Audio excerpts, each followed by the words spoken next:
Roll up, everybody. This is a bonus episode for the Reusable Space Program. You find me launching a craft that I will get to in a minute. So, at the end of the last episode, you probably saw, if you're following these in sort of order, our crew basically returned to Kerbin, and things were, well, not quite right.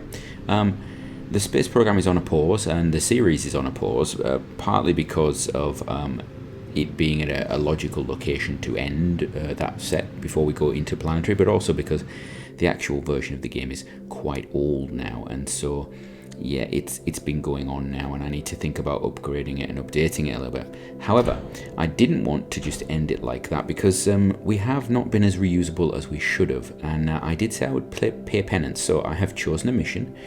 It's one that's been sat around for a while, and I'm going to complete that mission using craft, or basically majority of craft that we've already built. So I've not allowed myself to build anything specific. I may have modified some. So let's see what I have to do, shall we?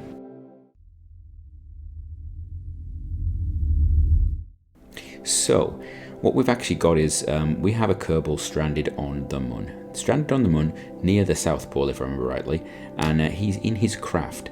And instead of just bringing the Kerbal back, I actually need to bring him and the craft back. So that's the problem. I somehow have to get the craft off the surface. Now, I could put together a really cool sky crane and things like that, but well, number one, I haven't built a really cool sky crane with bits on the bottom. I could have taken one of our carrier craft, our cargo craft, and put something on the bottom of it, but then I wouldn't have been able to launch it normally. So what I did was I took our one of our Gemini craft, and I've basically stuck some landing legs on it and some wheels and a little bit of shall we say robotic parts and a grabber on the top. We've already got one with the grabber, and I've just modified the grabber a little bit. So this is pretty much like our Gemini craft that went out and collected those Kerbals that were stuck in high orbit around Kerbin. It's pretty much that, but I've put some wheels on the side and a little bit of something else. So we go out to the moon, and it's a nice easy thing. I'm not going to talk just about what's going on while we're doing this. So we go out to the moon and get into a sort of a weak orbit. We're actually aiming to get into a weak orbit, and the big problem I have is that our target is not on the equator. It's actually quite far down. It's got quite a high inclination. And at this point, I'm actually checking that it is where I think it is, because I couldn't find the actual Kerbal after accepting the mission. So there we go. I get into a really loose orbit. Now, while I'm going on about this, I should say, I would love your advice as to what should happen next with this series. If there is anything in particular you'd like to see happen, if there's anything you'd like to see added to the series, if you didn't really like the series, you want to go a different way with it, if you think I should restart it with all the new things that are in Kerbal, because when I started this, you couldn't actually do construction through EVA, so that was something that I really wanted to, would have been really helpful for this series in particular, and is one thing I'm looking at possibly moving this forward. Anyway, we've got into an orbit, we've changed our we've brought our orbit down, and now we're just changing our inclination. And I'm actually putting it into an almost polar orbit, because my idea was, if I put it into a polar orbit, and this took a lot of delta V, I actually underestimated just how much delta V these maneuvers were going to take. My thought process was, if I put it into a polar orbit, I'm going to go over every part of the planet, the moon, at some point, and so it'll come down near it. So I play around with that, and then we do a little burn at the North Pole, and that's going to change. I believe it's the argument of the periaps, is it? Or the longitude of the ascending node. And I'm going to basically swing around the planet a bit, because I want to pass over this site that I'm going to try and go to. And there we go, we're just doing that burn now. And this actually took a lot as well. We have nuclear engines on this with just liquid fuel, so it's actually really efficient. If you look on the left there, if you can zoom in, there's a lot of delta V on this craft. In reality, doing all this shouldn't have been a problem, but what happened later on made it a problem. And so at one point I was actually quite concerned, but we're not at that yet. At this point, I am just loving this process, because I'm like, I've got fuel to burn, I can waste it, and I'm just like playing around. The craft is handling fine. I know the hard bit is still to come, shall we say. So here we are, we're coming in, we're about to pass nearby our target. Now, I could have waited until we were right overhead and we really refined down our orbit so we were really low flying, and then just basically stopped. Instead, what I actually did was, we do a little bit of a normal or anti-normal burn type thing, radial in, radial out, and refine where we're going to come down. And now I can see my target. Now, one thing I did not realize, and I should have, because if you've been watching my other series, I have been doing landing and stuff, and actually there's an episode out or coming up, I can't remember which round it is, where I rescue a Kerbal off Minmus.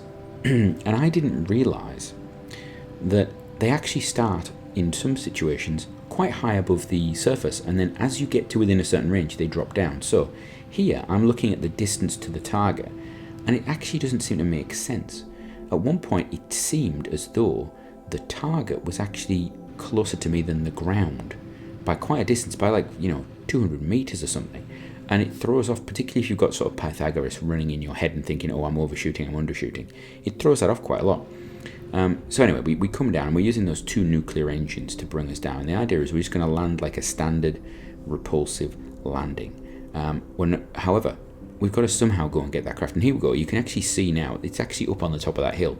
But it actually moved as well while I was coming down. Can you see there? It's actually above the ground. Our target is above the ground, and I'm sort of like, what is going on here? This is just freaky. I did actually think of stopping it being a bonus episode and putting it in the final episode as another freaky thing, but we'll leave that out of canon. So we've landed, and my wheels are spinning, and I don't really know why my wheels are spinning. I tried turning reaction wheels on and off. They kept spinning. I was like, okay, maybe there's no friction. Okay, there's no air resistance. So we'll get the craft down onto its steel. So we lower this little paddle. This paddle is basically going to be our way of getting up and down into launch position. It is counterbalanced by a reaction wheel on the other side. The reaction wheel helps hold the craft where it is, but also it is the counterbalance for the mass of this thing. So it's actually a double bonus. So there we go. Now we've got a problem where we've got to basically push ourselves over, because that reaction wheel in that position is actually holding us up. So we basically start to tip, and once we start to go enough, the reaction wheel will let us go, and you can see we're starting to go there. There we go, and we're going down. And what I should have done is refined the actual speed of this little actuator a little bit, so that it didn't just go grippy really quickly. And then we start slipping backwards, and I can't understand this, because I'm pretty sure the wheels have got power to hold this up. This was an ongoing problem for me. You see, it's slipping and sliding. There's almost no traction there at all. I had to actually check the rear brakes and put the rear brakes on maximum to get it to stop moving. And then I tried to go forward, and I'm just not getting anything. What had actually happened is the traction control on these wheels was completely messed up. I don't know what had happened when I'd been building it. It was not acting like it should, so I wasn't able to get power to the wheels. And if I'd have sat down and actually gone through the wheels one by one and figured it out, it might have been okay. In the end, I decided we have nuclear engines. I'm going to nuclear engine myself over to the target. That's right. We don't need wheels. We've got engines. Avoid the rock, please, sea monsters. Thank you. Yeah, we did a 3-point turn after hitting a rock with a nuclear-powered craft. Yeah, what can I say? So yeah, we're going to use nuclear engines, which now is starting to eat into my fuel reserves. Although I'm not using them much, it actually just sitting with them burning, and this is sped up quite considerably. Just sitting with them burning actually eats into a lot of what's going on here. A lot of the energy. You can see that craft is really high up in the air. It's not even as if it's close to the ground. I'm actually getting so close to it now that I should be pretty much on top of it. But it's so far up, it just made no sense at all. And you can actually see there's 2 craft there. One of them is the pilot, and there we go. The first one's gone down, the second one's gone down. When I get within a certain range, they position themselves down on the ground, which is wonderful. Now, I don't know if that is a big glitch for that version of KSP, so that's 1.10, or whether it's a mod that's interacting, that's playing sort of silly with it. And there we go. I jump across to the pilot there, who I can now control. And what we want to do is actually put the pilot into his command pod, and this should have been easier. This really should have been easier. I'll be honest, I do not use these round command pods at all. I don't really use them, and I really should. I should get used to using them, because they're different. I'm very much used to the sort of standard original sets of conic command pods and things like that. So we've got him in anyway. Now it is time to grab that pod. So we activate this little rotor on the front. We've dropped our little grabber to the bottom and activated it. Now we're going to slowly dock using nuclear engines, because I still haven't figured out what's going on with my wheels at this point. I do at the very end, and there we go. Ram into it and drag it across the floor. I'm not entirely sure that is the safest way to do that, but it looked worse sped up. It wasn't actually as bad in reality. I wasn't traveling too fast. And then I try and turn, and you notice that I can't turn. The wheels are, and this is when I noticed that the wheels are all turning at different angles. They're all turning left together or right together. There's no sort of differential turn on them. So I basically try and fix that, and then you see we start drifting. We're going up and down, and I originally had planned to drive to the top of the hill and launch off the top of the hill, but instead I decided, you know what, this is reasonably flat, let's just take off here. So here we go.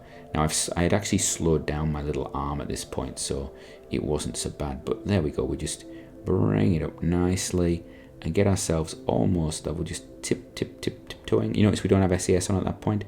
We just did all that without SAS or anything like that. We're all ready. Everything's good. We've got our little pod rotated so it's in the center. We've got our reaction wheels ready. Right, we're just waiting for that to lift up. Our little ramp is just moving its way up. And that's pretty much it. We've got to get this thing back now. But we've added weight to the craft. We've lost delta V. We've still got to get into orbit. We've still got to get back to Kerbin. And we've got to land.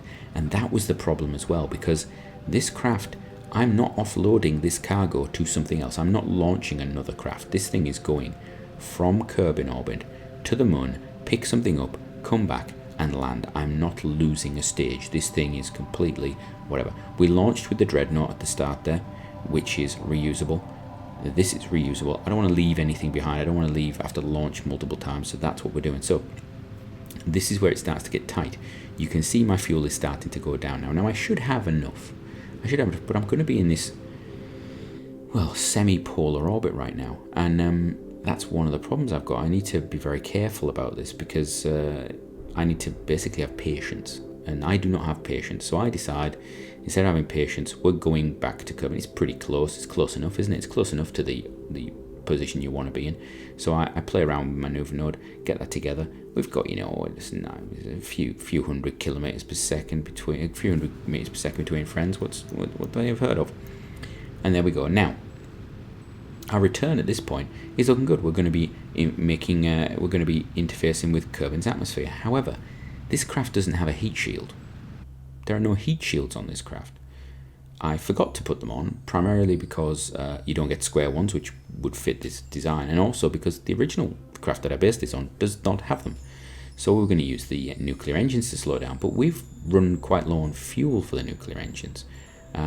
So that's going to limit everything, in fact. So I wait as late as possible before I start firing the nuclear engines, and then I've got them on full power. So they're on full power, and we're trying to get as much bang for our buck right now to slow down. Okay? Firing everything I've got now, getting very hot, and you'll see things are going to overheat. I think we lose a solar panel or two, possibly. There we go, 1, 2. I think those were sort of 3, 4. Yeah, that might have been landing legs, might have been solar panels. I can't actually remember. I think the landing legs survived. We'll find out in a minute. We lost bits. We lost some bits in the atmosphere that I would really like to have back, shall we say. Right, we've still got our landing gear, so we've put that down. So I think it was solar panels. Our parachutes deploy. Now, I don't know if the parachutes, because I've not tested this, I don't know if the parachutes are going to be enough to survive this. But I think they are. So I need some fuel left in the engine just to land. So we're coming in for landing.